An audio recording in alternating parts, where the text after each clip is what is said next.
Estamos começando mais um programa Luz para os Meus Passos. Seja muito bem-vindo.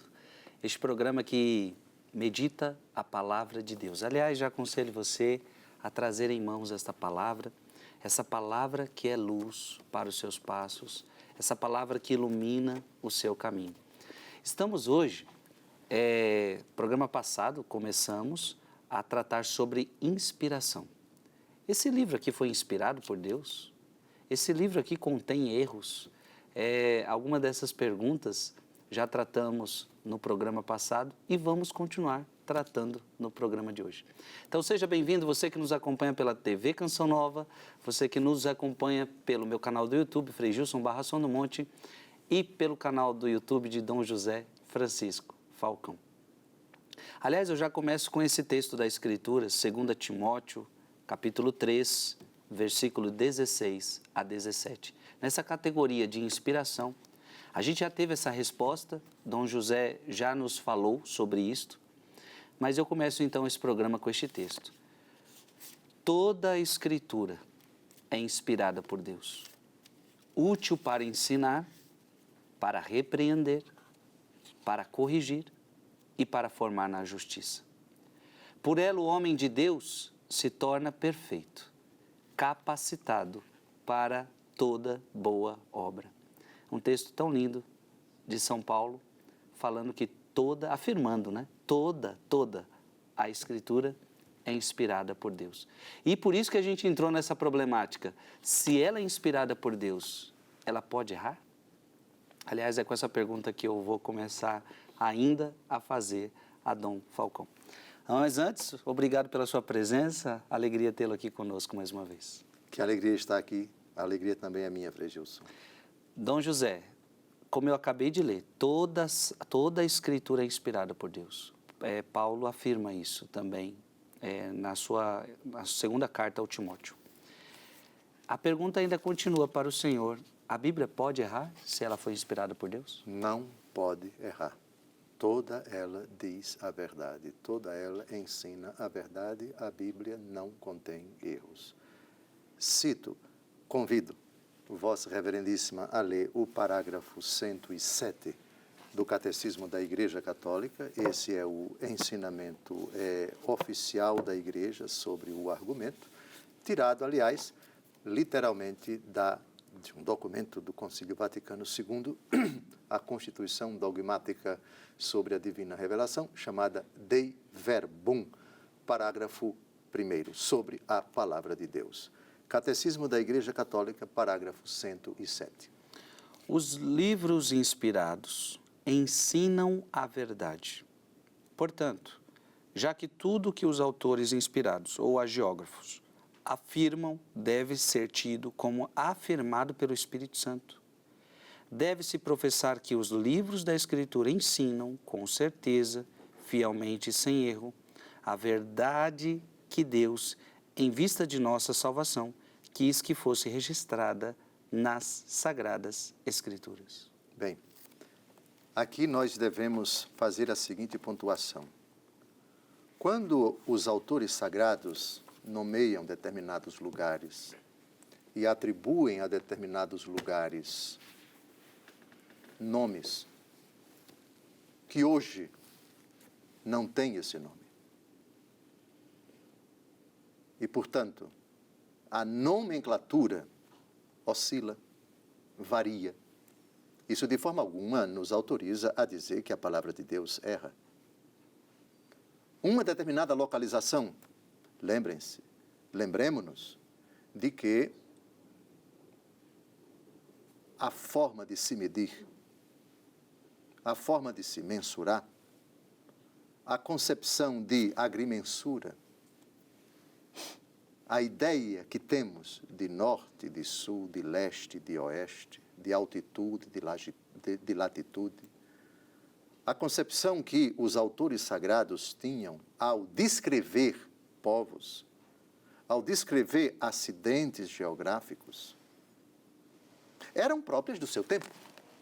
Hoje nós temos GPS, hoje nós temos satélites, hoje nós temos digamos assim, muitos mecanismos para dizer com precisão, para mensurar com precisão determinadas realidades. Mas, daí para você dizer que o autor sagrado chama de monte tal, ou altura tal, ou distância tal, ou tantos quilômetros, que eles estavam equivocados, atenção! Quantidade de a população de uma determinada cidade, etc. Hoje você tem o censo. Naquele tempo, como é que você consegue dizer qual era a população de Nínive? Segundo os critérios da época. Aí vem a arqueologia e consegue provar que as ruínas da cidade de Nínive, na verdade, era assim, era assado, e não tinha tantos habitantes, mas esse número aqui... A questão dos números também, em determinados livros da Bíblia, adquire um número, um valor simbólico. A dizer que Matusalém viveu 970 anos, a biologia, a ciência não consegue, aliás, era exatamente o contrário, porque a expectativa de vida no passado era bem menor do que essa, então a Bíblia errou, exagerou, inventou e disse que Matusalém, ao dizer que tinha 970 anos, alto lá, qual é o gênero literário do livro que descreve a vida de Matusalém? A questão dos números, o simbolismo que eles adquirem nos 11 primeiros capítulos do livro do Gênesis.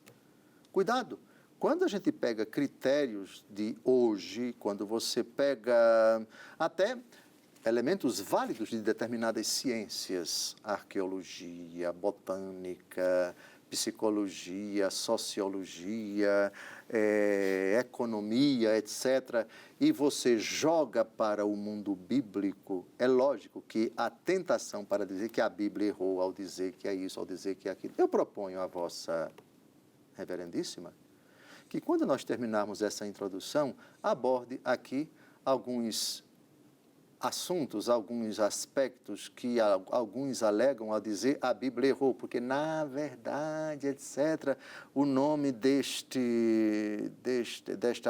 autoridade, o nome desse rei, não foi na verdade esse rei, foi outro rei, etc.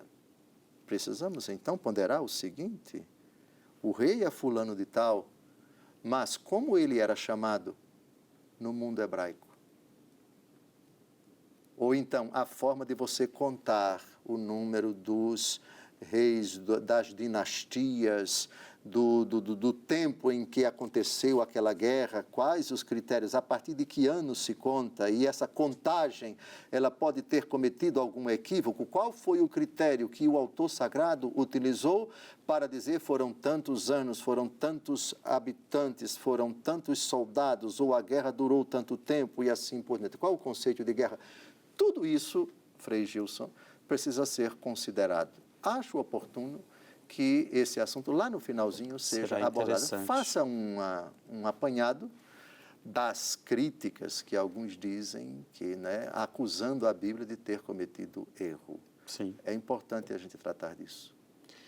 É interessante o senhor falar de... O senhor citou um pouquinho de gênero literário. E eu acho que nessa questão de a Bíblia contém erros, o maior problema das pessoas, de fato, é o Antigo Testamento, né? É um livro difícil de ser lido em algumas coisas. Alguns podem, eu estava pensando aqui, alguns podem também, Dom José, ficar pensando assim, isso não é um erro quando a Bíblia fala que a serpente falou com Adão, com Eva? Não é um erro quando fala que Jonas ficou... Como é que alguém vai ficar 3 dias dentro do peixe? Isso é um erro. Alguém pode estar se perguntando. Então é muito difícil ler Bíblia para muita gente. Como é que entender essas realidades? E até muitos vão... É isso. Como é que atribuir isso? O autor, ao escrever, está mentindo? Ou está contando uma história inventada? O que seria essas histórias que para nós hoje não dá para entender? Uma cobra falando, 3 dias dentro da barriga de um peixe. A palavra foi bem escolhida. Formas literárias, gêneros literários, não é? Eu dou um exemplo bem simples. Dos filhos deste solo és mãe gentil, pátria amada, Brasil. É a última frase do hino, nosso lindíssimo hino nacional. Vossa Reverendíssima é filho de sua mãe biológica ou é filho do Brasil?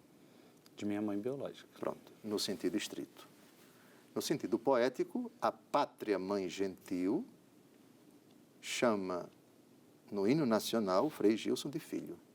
E o Frei Gilson, ao cantar o hino nacional, está chamando a pátria de mãe. Dos filhos deste solo és mãe gentil. Onde é que eu quero chegar?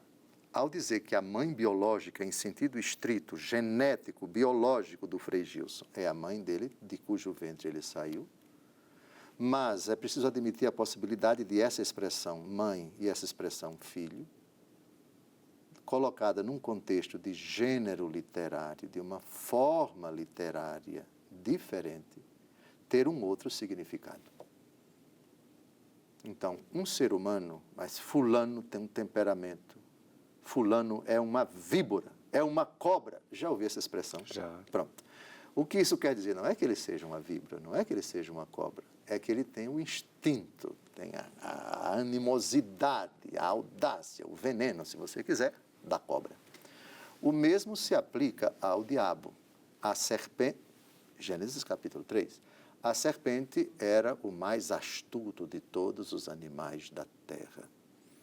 O que é que o autor sagrado quer dizer com isso? A noção de espírito puro, o espírito que não tem matéria, né? Que são os anjos decaídos. Essa noção não era clara no tempo em que o autor do capítulo 3 do livro do Gênesis colocou por escrito essa imagem.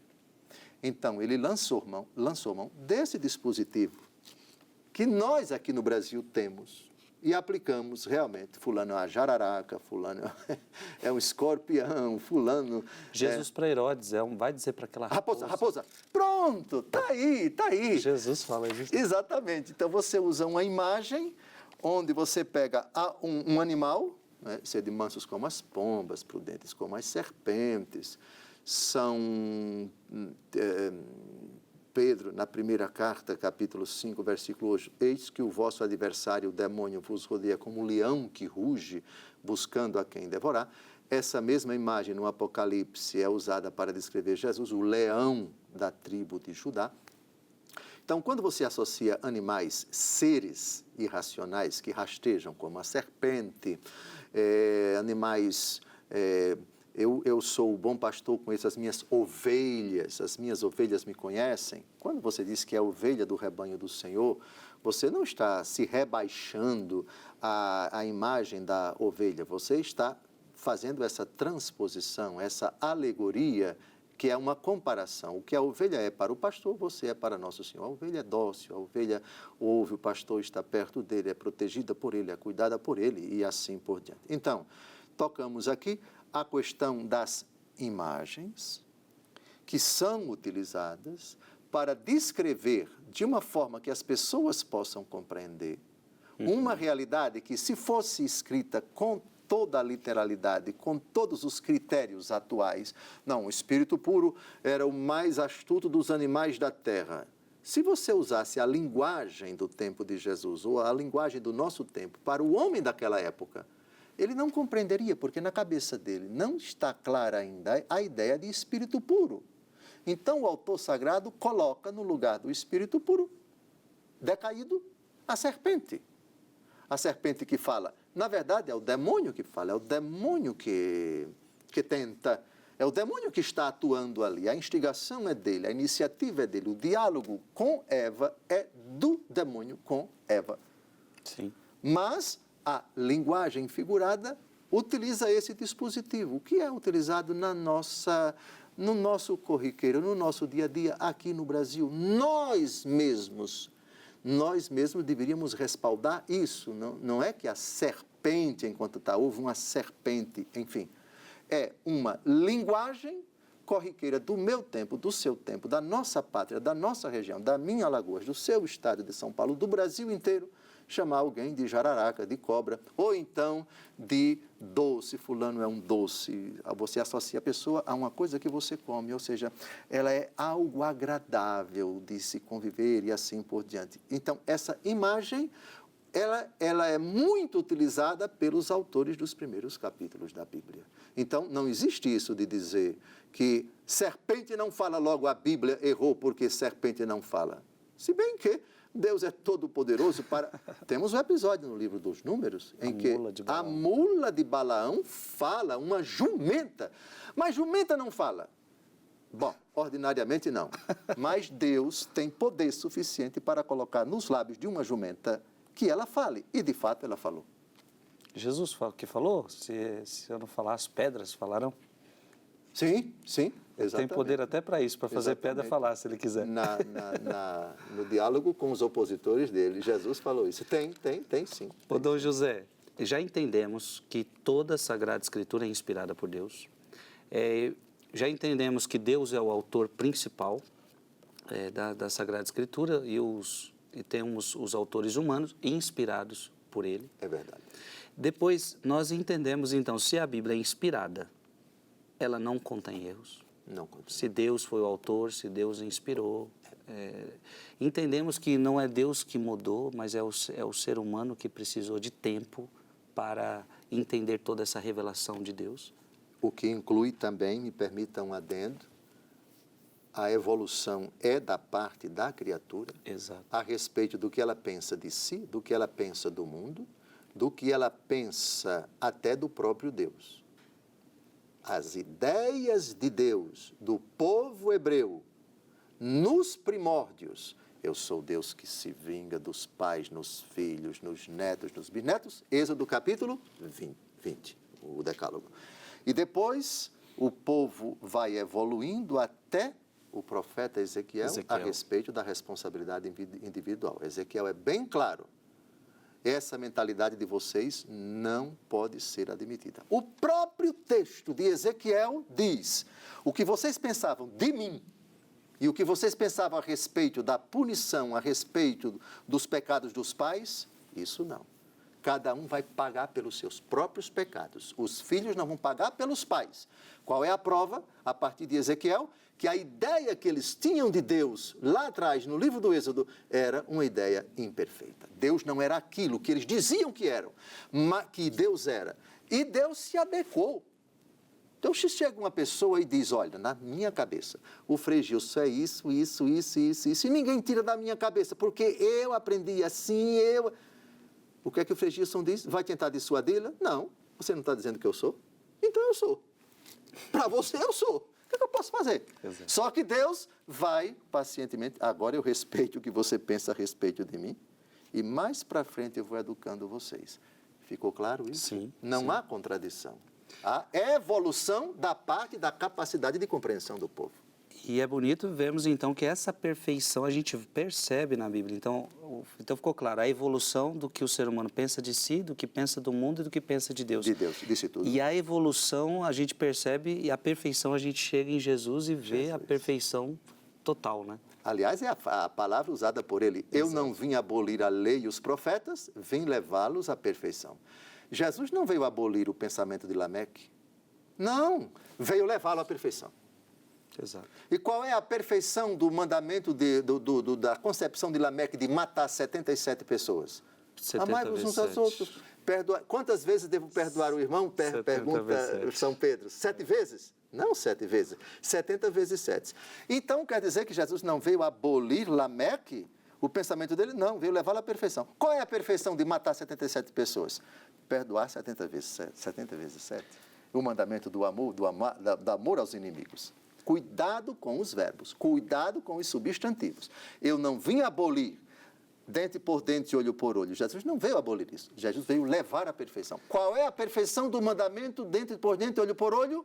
Amai os vossos inimigos. Mateus 5,44. Meus queridos, eu fiz todas essas perguntas em seu nome. Tenho certeza que muitas delas são as suas dúvidas. Para que você entenda que na Bíblia, de fato, não contém erros.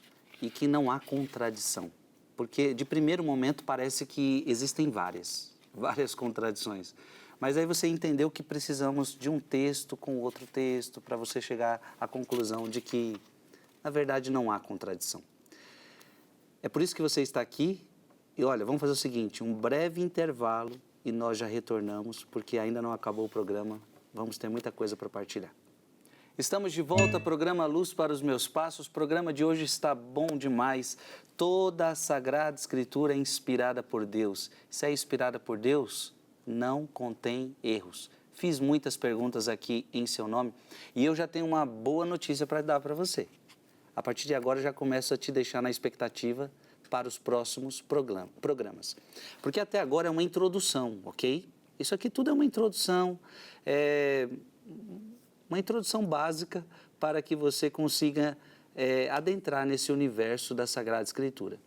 Mas quando acabar essa introdução, nós vamos caminhar por séries, blocos, como você queira chamar. E a primeira coisa que a gente vai estudar no Antigo Testamento é justamente essa questão que eu e Dom José estávamos conversando aqui agora, que é sobre o pecado original. Então, olha, eu já ouvi isso muitas vezes. Eu não tenho culpa do pecado de Adão e Eva. Eles fizeram isso e a gente se deu tudo mal. O que eu tenho a ver com isso? E então, a primeira coisa que a gente vai estudar no Antigo Testamento é sobre o pecado original. Perguntas que vocês têm, mas Deus já sabia que eles iriam pecar, aquelas coisas, e se eles não pecassem, o que ia acontecer? Mas quais foram as reais consequências disso ou não? Tem muitas perguntas envolvidas aí, então olha, a gente vai ter assunto a mais de metro, porque se a gente tratar disso aqui agora, a gente não vai tratar com a devida profundidade. Então agora, olha, compromisso com você. Primeiro assunto que nós vamos tratar do Antigo Testamento, pecado original. Eu vou preparar muitas perguntas para Dom José em seu nome para a gente explorar bem este tema. Eu estava dizendo para Dom José no intervalo agora, é daí que resulta toda a Sagrada Escritura, as histórias, a saga é isso, é Deus vindo ao nosso encontro para perdoar este pecado, fazer um sacrifício único e eterno para resolver essa questão para nós. E só Ele podia resolver isto. Então, vai ser muito bom, Dom José. Fico feliz de a gente encontrar, na inspiração de Deus aqui, o nosso norte para os próximos programas.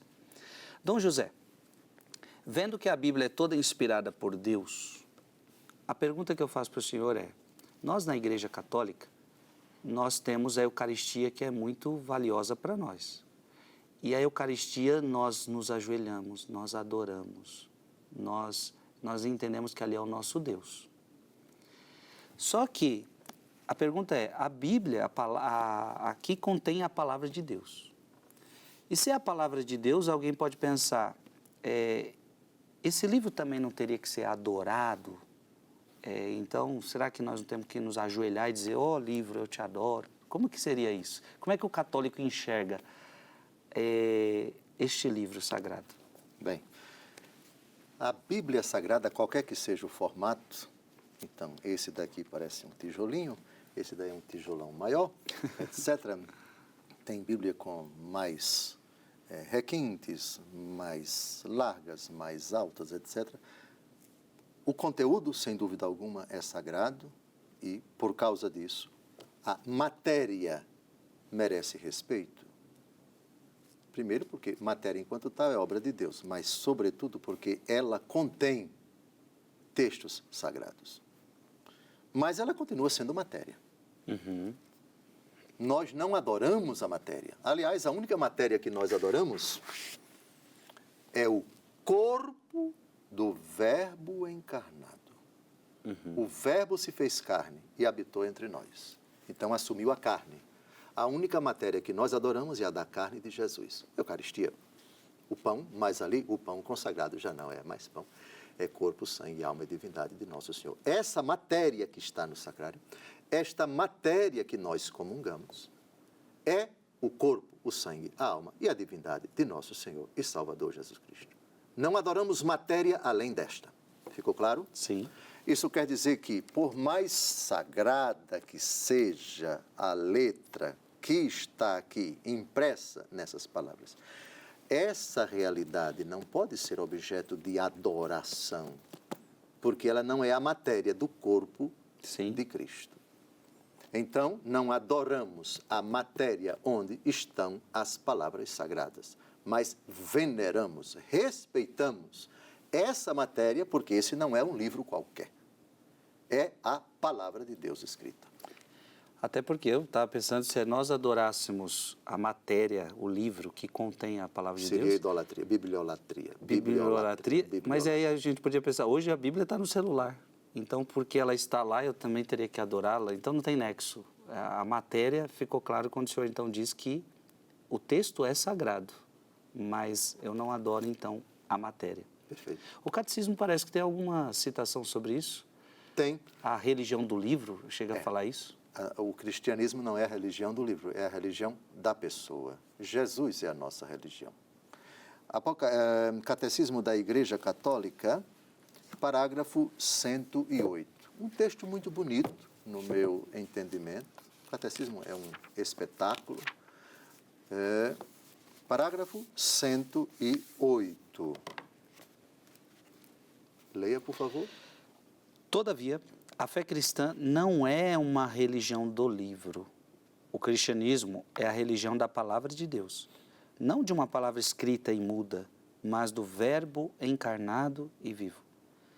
Para que as Escrituras não permaneçam letra morta, é preciso que Cristo, palavra eterna de Deus vivo, pelo Espírito Santo, nos abra o Espírito à compreensão das Escrituras. Bonito. Aqui é a citação literal do episódio de Cleófas e o seu companheiro, quando Jesus, explicando os textos no caminho para Emaús, vai abrindo a capacidade de compreensão deles, a ponto de eles dizerem: não ardia o nosso coração quando ele nos ensinava as Escrituras? Sobre isso, só para concluir, Frei Gilson, eu queria evocar um texto da 2 aos Coríntios, capítulo 3, versículo 6, para endossar essa afirmação que a fé cristã não é uma religião do livro. É o famoso texto do apóstolo Paulo, que diz que a letra mata, mas o Espírito vivifica. Leia, por favor, 2 aos Coríntios 3, versículo 6. Ele é que nos fez aptos para ser ministros da nova aliança, não a da letra, e sim a do Espírito, porque a letra mata, mas o Espírito vivifica. Perfeito. Veja, a importância da letra para a nossa fé é tremenda. Quem é que discute que está escrito, está escrito, está escrito? Aliás, é uma frase repetida por Jesus diversas vezes, na disputa com escribas, com fariseus, com doutores da lei. Está escrito, está escrito, está escrito. O que Moisés escreveu, etc. O verbo escrever, evocar esse dado objetivo que está escrito, que foi escrito, que o profeta escreveu, etc., o Davi escreveu, isso aparece muitas vezes no Novo Testamento. Agora, a letra sem o Espírito, ela mata. Porque sem o Espírito Santo, que é o Espírito de Deus, o mesmo Espírito que moveu os autores sagrados a escrever as Escrituras, portanto, sob inspiração do Espírito Santo, ele é fundamental para que compreendamos as Escrituras. Sem o que, a mente permanece fechada. A mente leva o ser humano, Jesus diz para os mesmos discípulos de Emaús, ó gente sem inteligência, né? Que não é capaz de compreender. Sem o auxílio do Espírito Santo, a letra permanece uma realidade inacessível, existe um bloqueio, existe também o risco de você deturpar as Escrituras, dar a elas uma interpretação que não é a correta. O final da segunda carta de São Pedro fala de ignorantes que não entendem as expressões do apóstolo de São Paulo nas suas cartas. Lembra disso? Lembro. Pronto. Então, letra e Espírito. E o Espírito foi dado à igreja. O mesmo Espírito que é dado a uma pessoa para que ela leia individualmente e compreenda as Escrituras, é o mesmo Espírito que foi dado à igreja inteira. Depois a gente vai ver o critério de interpretação seguro da Santa Palavra de Deus, a questão do magistério e a questão da tradição da igreja. Mas religião do livro não é. Nós não somos bibliólatras. Nós veneramos a Palavra de Deus, mas adoramos não esta matéria, adoramos a matéria do corpo do Verbo que se fez carne. Aproveitando então, Dom José, sobre a interpretação então da Sagrada Escritura, qual é o cuidado, qual é o primeiro cuidado que a gente deve ter na interpretação da Sagrada Escritura? De ler com a Escritura, de ler com a Igreja. Em síntese é isso. Eu peço a vossa simpatia que pegue o parágrafo 109 do Catecismo da Igreja Católica. Duas coisas básicas. O Frei Gilson escreve uma coisa para mim. Essa coisa não está clara. A primeira coisa que eu devo fazer quando eu encontro uma coisa escrita pelo Frei Gilson é bater o telefone para ele. O Vossa Reverendíssima quis dizer o que com essa frase? É a melhor forma de a gente passar isso a limpo. Procurar compreender a mentalidade de quem escreveu. Disso fala de uma forma bonita agora, o parágrafo 109, são 3 linhas apenas. Queira, por favor, vossa generosidade, ler o parágrafo 109 para responder a sua pergunta, que foi bem clara. Qual o cuidado que nós devemos ter? Vários cuidados, mas esse é o primeiro, para interpretar corretamente a Escritura. Na Sagrada Escritura, Deus fala ao homem à maneira dos homens. Para bem interpretar a Escritura, é preciso, portanto, estar atento àquilo que os autores humanos quiseram realmente afirmar e àquilo que Deus quis manifestar-nos pelas palavras deles. Pronto. Está aqui um exemplo clássico. A semente de mostarda é a menor de todas as... Não, então não vamos procurar saber o que Jesus quis dizer, não. Vamos procurar saber o que a botânica disse. Tenha cuidado. Cuidado. A Bíblia se explica com a Bíblia. E se explica com a interpretação que a Igreja dá sobre a Bíblia. E não com a botânica, no caso da semente de mostarda. E me parece que aqui a gente foi no bloco passado, que eu citei a questão de maior e de menor. Sim. Sim. São Paulo, 1 aos Coríntios, capítulo 15, versículo 9. Eu sou o menor dos apóstolos. Não, nós estamos aqui com uma trena. E a gente vai descobrir que ele é o menor dos apóstolos, então ele tinha 2 centímetros. Porque aqui, o menor dos apóstolos, talvez 1 centímetro. Dizer que São Paulo teve 1 centímetro só porque ele disse que é o menor dos apóstolos? Qual é o sentido da palavra menor, meu amigo? Na Bíblia, não na geometria, não na botânica, não na qualquer outro ramo da ciência. Por favor, olha a sabedoria da Igreja, estar atento àquilo que os autores humanos quiseram realmente afirmar. O que foi que Jesus quis realmente afirmar quando disse menor de todas as sementes? A mais insignificante. No contexto geográfico, agrícola, do tempo dele. Situe o texto no contexto, por favor, e pare de lançar mão de uma ciência, o que não é o que a ciência quis dizer, com devido respeito a ela.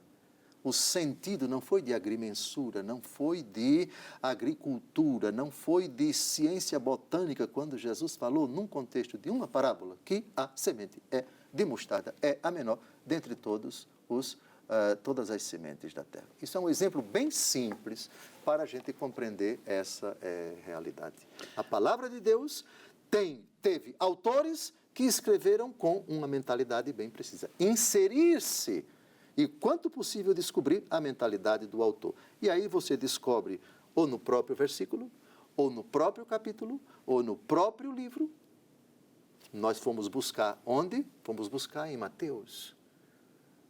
Dentre todos os nascidos de mulher, ninguém maior do que João. Mas o menor no reino dos céus é maior do que ele. O que é maior e menor? Nos lábios de Jesus, nas palavras de Jesus. Procure saber o que é isso. E também a ajudinha de São Paulo, eu sou o menor dos apóstolos. Depois disso, vá para a semente de mostarda, que é a menor de todas as hortaliças. Era isso que eu ia perguntar para o senhor. Se até hoje é difícil saber o que tal pessoa quis dizer com aquilo, imagine há anos atrás de nós, há mais de 2000 anos atrás, como é que a gente vai saber descobrir a intenção dos autores sagrados? Não é fácil, não é fácil. Veja, aí nós entramos na importância da catequese para os simples. Depois, outra questão, na formação dos catequistas. Depois, na formação dos sacerdotes. Depois, por que não dizer, nós também, bispos, precisamos de formação permanente dos bispos, onde se possibilite um conhecimento bíblico mínimo, uma bibliografia segura, de exegese, de interpretação da palavra de Deus.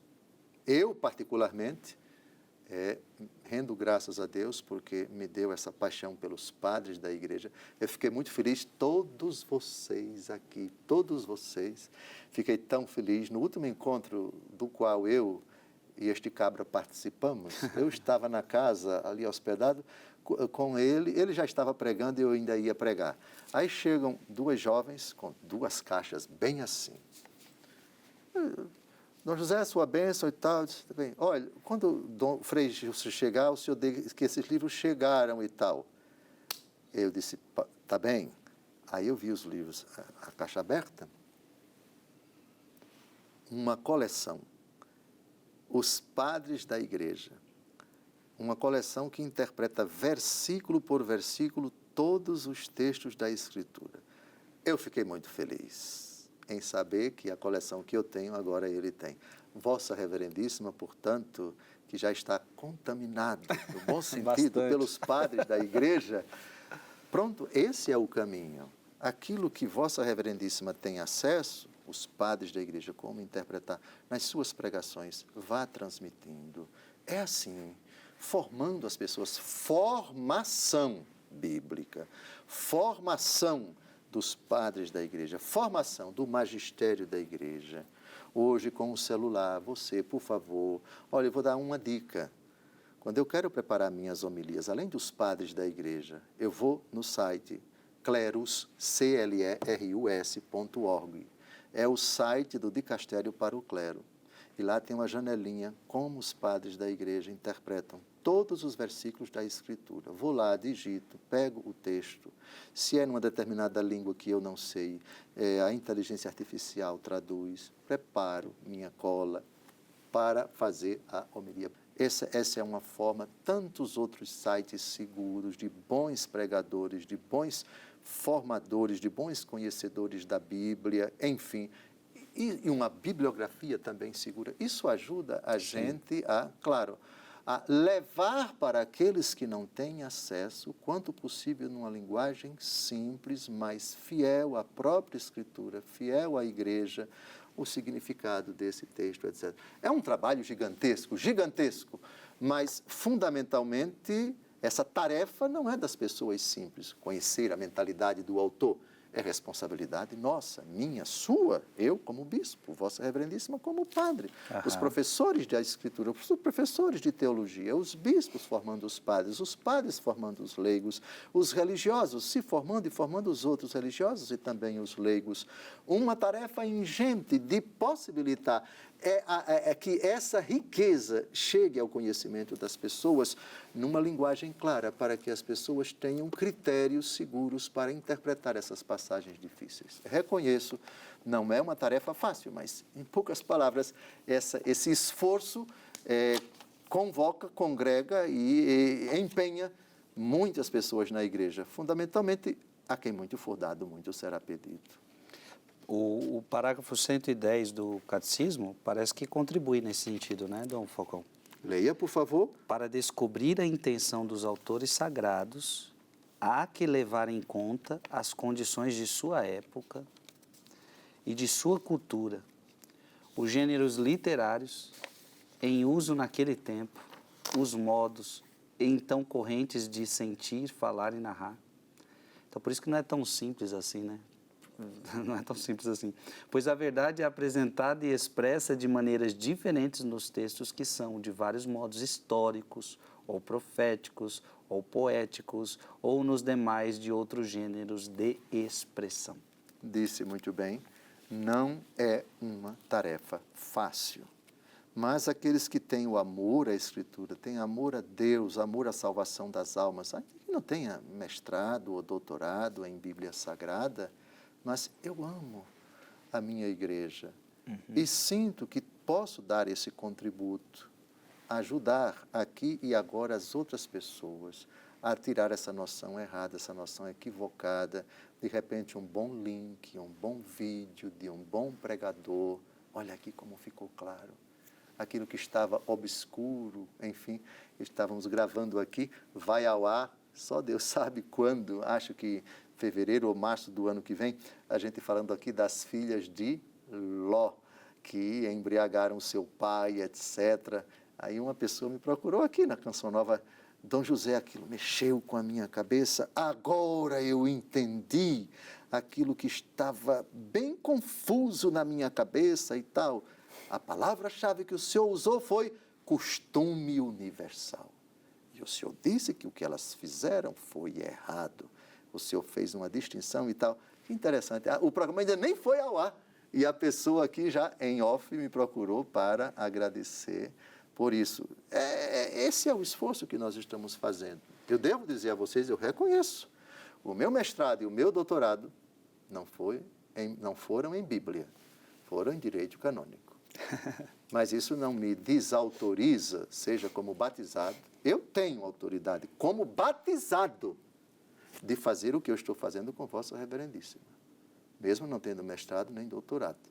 Reconheço minha limitação, qualquer pessoa especializada em Bíblia, um mestre ou doutor, enfim, pode fazer críticas ferrenhas às minhas respostas aqui e aceito, sem dúvida alguma. Agora, ninguém poderá dizer que a interpretação, aquelas minhas impostações, elas se afastam da Escritura e se afastam dos padres da Igreja e se afastam do magistério da Igreja. Isso não.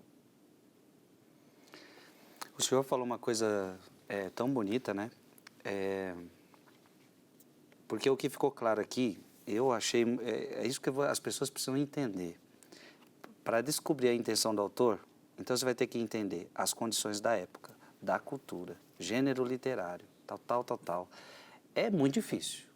E o senhor deixou isso bem claro. É difícil. É difícil. Eu falo porque eu falo sempre para as pessoas, eu sou sacerdote, eu estudei 4 anos de teologia, 2 anos de filosofia. Eu já acho difícil ler tanta coisa, imagine uma pessoa que não fez todo esse caminho. E, aliás, é por isso que você está aqui, meu querido. É por isso que você está aqui.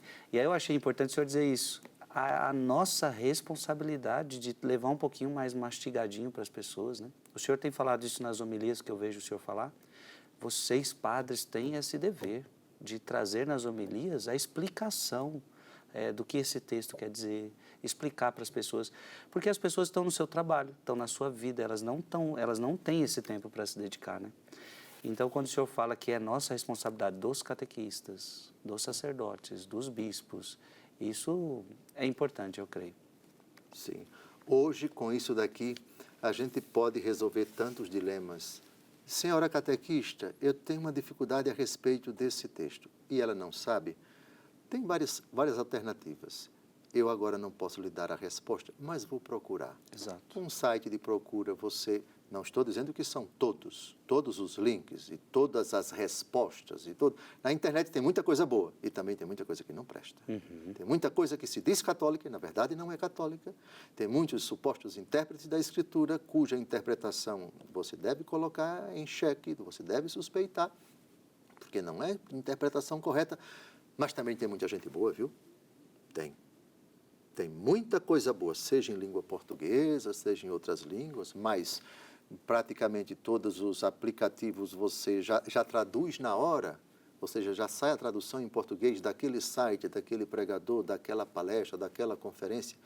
Tem coisa realmente boa. Discernir tudo, ficar com o que é bom, sem dúvida alguma, mas você pode ter acesso até em um tempo rapidíssimo. Aquele vídeo sobre aquele assunto, digita lá, formação... Lógico, tem que passar a limpo para saber se de fato esse pregador é católico, é fiel à Igreja, é uma pessoa segura na doutrina, é uma explicação realmente, esse é abalizado, esse é realmente Sim. católico, esse não se desvia da doutrina, esse não traz interpretação absurda, esse é seguro. Faça isso. Você pode ter a ajuda tanto presencial, mas, por favor, seja presencial, seja online, seja repassando. Primeiro, procure averiguar a segurança, a ortodoxia, a firmeza doutrinal, a segurança na tradição, na escritura e no magistério da igreja daquela pessoa que escreveu isso, ou que fez aquela palestra, ou que tem aquela aula e assim por diante. Não, nada está perdido, não. Você dispõe de muita coisa para dirimir dúvidas, para conhecer essas realidades, digamos assim, misteriosas, difíceis da palavra de Deus. Meus queridos, estamos chegando ao fim de mais um programa. Foi uma alegria estar aqui com você, agradecer ao Dom José Falcão mais uma vez por nos responder, nos ajudar. Olha, estamos quase acabando a nossa introdução. Nesses últimos tempos, a gente se determinou nessas três questões importantes da Sagrada Escritura: revelação, tradição e inspiração. Estamos ainda falando sobre inspiração. Ainda vamos ter, o próximo programa ainda é sobre inspiração, mas eu já vou te deixando então com esse gostinho. Terminando essa introdução, nós já vamos tratar do primeiro assunto, pecado original. Porque isso vai afetar em muitos pontos da Sagrada Escritura, e se a gente entende essa base, o que é pecado original, por que do pecado original, por que Deus permitiu isso, e tanta coisa. Então, prepare-se. Eu quero pedir para você, vai convidando outras pessoas, vai avisando outras pessoas, porque esse programa, ele só tende a ficar melhor, viu? Esse programa é aquele que só tende a ficar melhor. Vamos receber a bênção de Deus e espero você semana que vem. Abençoe-vos Deus Todo-Poderoso, Pai e Filho e Espírito Santo. Amém. Amém.